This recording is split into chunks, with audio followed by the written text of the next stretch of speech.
Además, siempre era mejor ser precavido que rápido.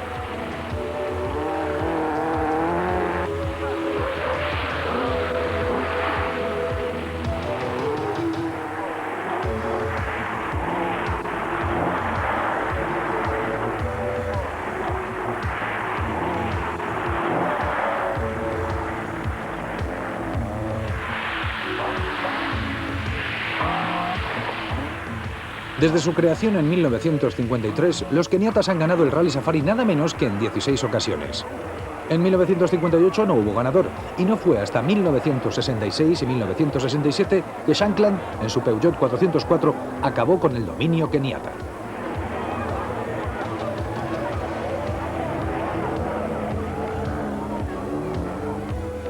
De cuando en cuando, coches y público viajaban juntos un rato, por ejemplo, cuando hacía falta cruzar un río.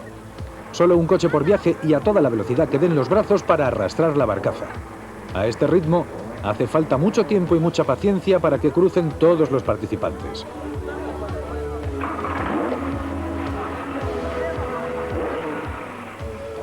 En 1972 se rompió el maleficio del Rally Safari cuando el finlandés Anu Mikkola y su copiloto sueco Gune Palm fueron los primeros europeos en ganarlo. A principios de los 70 los rallies no tenían un formato único. Aparte de las pruebas clásicas de etapas especiales y el safari, había maratones, lo que hoy llamamos raids.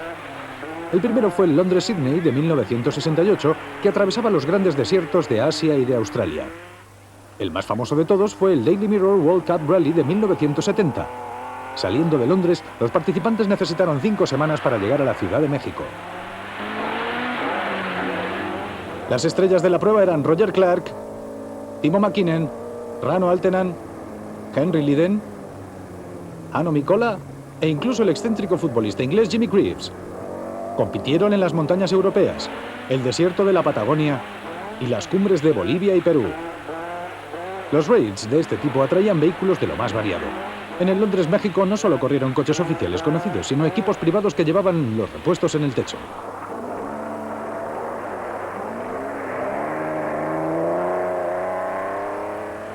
La cámara que asoma por la ventanilla de este BMC 1800 va jugándose el tipo, y la propia cámara. Los sofisticados Citroën DS19 aguantaron juntos casi todo el camino.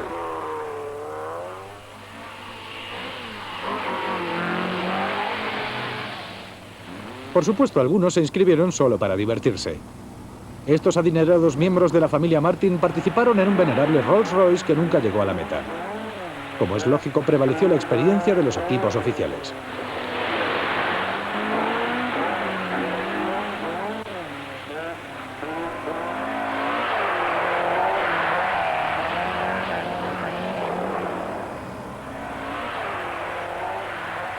En la Ciudad de México, tras 25.600 kilómetros criminales, asistimos al tradicional rito de la ducha de champán desde el techo del coche, que con el calor que hacía allí fue muy de agradecer.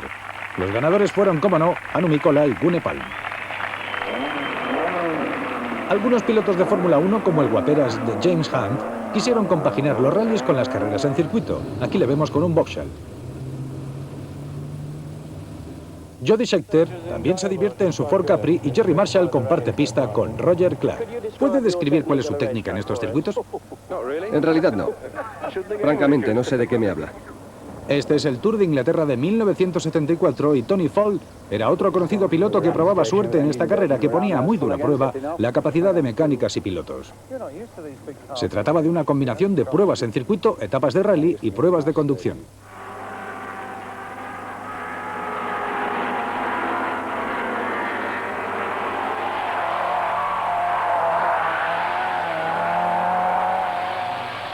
No se permitió entrenar los tramos, así que los pilotos debían resolver los problemas sobre la marcha.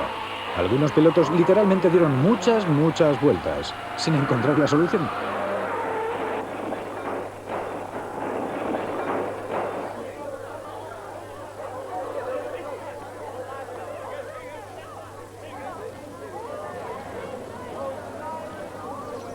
Tras numerosos incidentes y 3 días de lucha feroz, Roger Clark obtuvo la victoria, tal y como se esperaba. Bloody good. It's a very fine fella. I'm most impressed playing all those racing drivers. There you go. Well, shall I open it? It's the only pleasure I'm going to get out of this.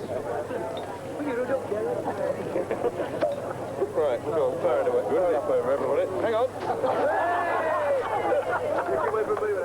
Durante aquellos primeros años, dos fabricantes realizaron esfuerzos importantes en el desarrollo de sus coches. A mediados de los 60, Lancia introdujo el Fulvia Coupe y en 1970 la eficacia del coche había quedado bien demostrada. El Fulvia HF montaba un motor V4 de 1,6 litros, tracción delantera, cambio de 5 velocidades y carrocería de aluminio. Fue manejado por pilotos punteros como Semo Lampinen, Harry Carlston y Sandro Munari, que en 1972 ganó el Rally de San Remo, la prueba en la que Lancia corría en casa.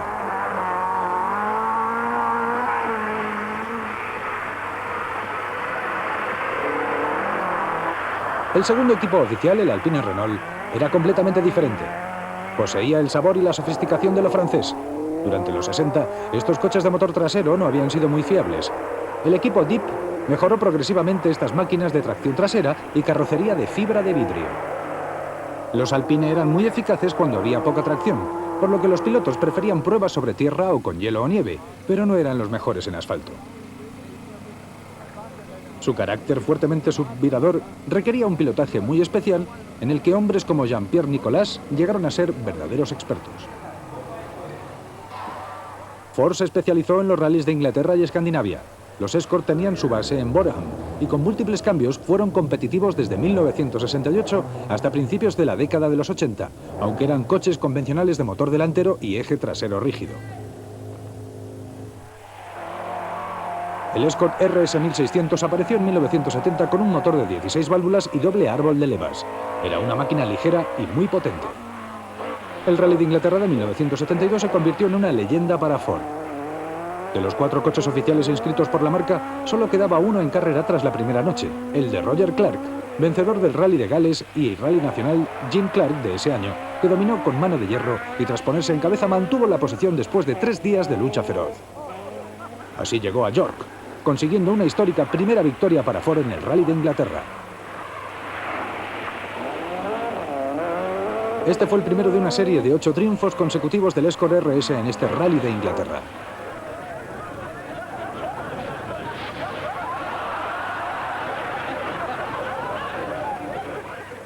En los primeros años de la década de los 70, Saab se especializó sobre todo en el Rally de Escandinavia y en el barro y las rocas de los bosques británicos. Steve Blomqvist, además de ganar el Rally de Inglaterra de 1971, logró el 1000 Lagos de Finlandia y muchas otras victorias consecutivas en Suecia.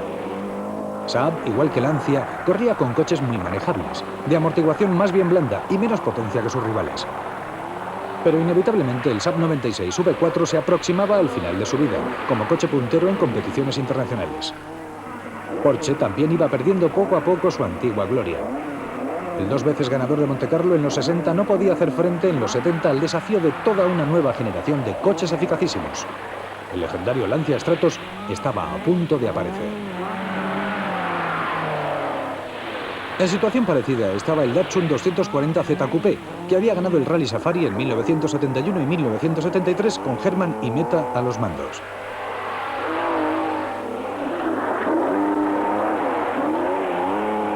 En los 70 apareció un nuevo equipo oficial, Fiat, con el 124 Spider Abarth, desarrollado a partir del 124 Spider y con fenomenales pilotos como Markku Alén y Hannu Mikkola. En el futuro habría que tener muy en cuenta al equipo Fiat.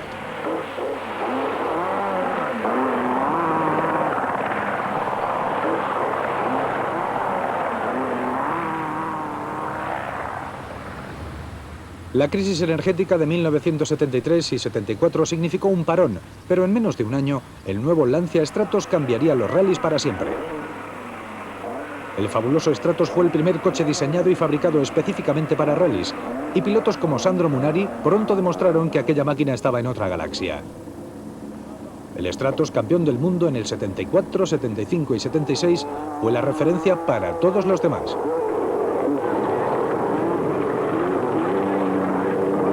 Era una máquina compacta y preciosa, tan eficaz sobre asfalto como sobre tierra, más rápido que todos sus rivales, tenía mejor tracción y además era extremadamente versátil. Su motor Ferrari V6 de 4 árboles de levas iba montado tras los asientos, impulsando las ruedas traseras, y la carrocería era de fibra de vidrio.